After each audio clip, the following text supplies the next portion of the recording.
Hello, you probably already know this, but my name is Randy. In case you didn't already know my name, nice to meet you.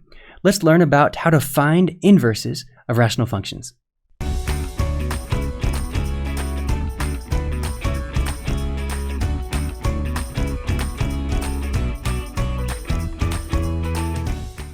Alright, so what are we going to do today? So we're going to start today by looking at the meaning of inverse of a function. And then we'll look at the basic steps to finding the inverse of a function. Then we'll do one example, and then we'll look at how that example problem plays out graphically. So when we say inverse of a function, what does that really mean? Okay, so this definition is going to feel really wordy right now, but don't worry because I promise you that after we do the example, this definition will make a lot more sense. So the inverse of a function is when every point a comma b, we'll call it, on the graph is replaced by b comma a. That is, every x value is replaced by its corresponding y value, and every y value is replaced by its corresponding x value. So there's the description of the inverse of a function, but how do we actually find the inverse of some given function? Let's talk about those steps.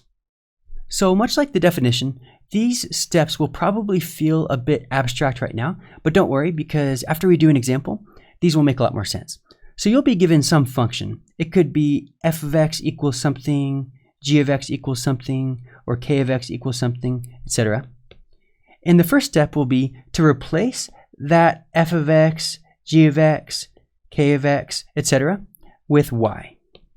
After that, you will switch x and y in the equation, and then finally you will solve for that new y. Alright, there's our guide, but let's stop talking and actually do an example now. Actually, we're going to continue talking, but we'll also do the example as we talk. So here is that guide that we just talked about, so we have that for reference.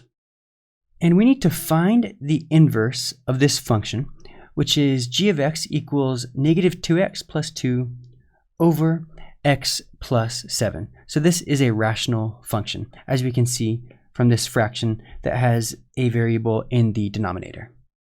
And when you see this g with an exponent of negative 1, parentheses x, that's just a way of saying the inverse of g of x. So our answer, the inverse of g of x, will go in this box right here.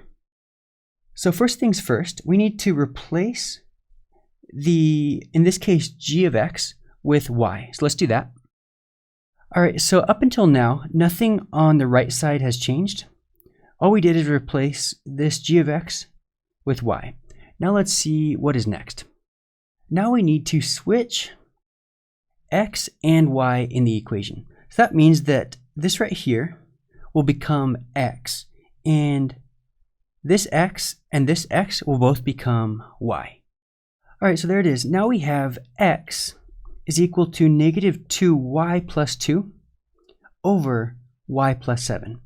Now we need to solve for the new y. So let's try to get y alone in this equation. Make sure to pause it now and try it yourself if you haven't already before we do it together. All right, so the first thing that comes to mind for me when I look at this equation is to make x into x over 1 so that we have a fraction on both sides. Now, much like we've done before, let's cross multiply. So we're going to say x times y plus 7 equals negative 2y plus 2 times 1. Okay, good. So now we have no fractions, and let's try to keep it that way. What could we do next here? Remember that we want to try to get y alone. Now you might be thinking that we should divide both sides by x in order to get rid of the x over here, but we actually don't want to do that because that's just going to create another fraction over here for us to try to get rid of. So what else could we do instead? Let's try to distribute this x to both terms inside the binomial y plus 7 and then see what we can do from there. All right, so we have x times y plus 7 times x is equal to negative 2y plus 2. Now I see that we have a y term right here and another y term right here. So let's try to get all of the y terms on the left and then everything else on the right, and then see what we can do after that. So how do we do that? We're just going to add 2y to both sides because it's already minus 2y. So add 2y to both sides and then subtract 7x from both sides, and then we'll go from there. So when we added 2y to both sides, it disappeared on the right, that is, it canceled. And when we subtracted 7x from both sides, it canceled on the left. So now we're left with xy plus 2y equals negative 7x plus 2. Okay, now, keeping in mind that we want to get y alone on the left, what could we do next? We're actually much closer than you might think. Can you see that we have a y in this term and a y in this term? That means that we have a y in common there. Now, if we have a y in common, what could we do to get it alone? Well, we could factor out a y from both of these terms. Remember, it's like the opposite of distributive property. So in case you forgot what it means to factor out a y, we're just going to divide by y and divide by y, and then the y will be out in front, and whatever we have left over will be in parentheses. All right, so this xy divided by y gave us x right there, and this 2y divided by y gave us 2, and now we have the y out in front. We just did the opposite of distributive property to get that y alone.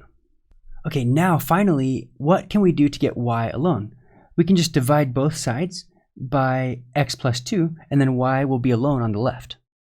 And there it is. When we divide both sides by x plus 2, it disappears on the left, and we just have y. And on the right, we now have negative 7x plus 2 all over x plus 2. All right, so what now?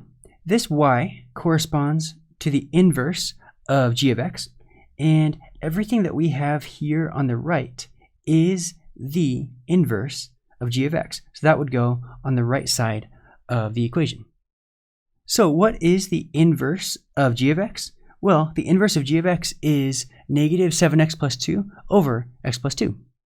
Now, before I show you graphically what all of this looks like, I would encourage you to pay very close attention to this whole process that I did in order to get y alone, especially what I did with the factoring, because that will be very useful on future problems. Okay, so there's the whole process. You can pause it if you need to think through that more.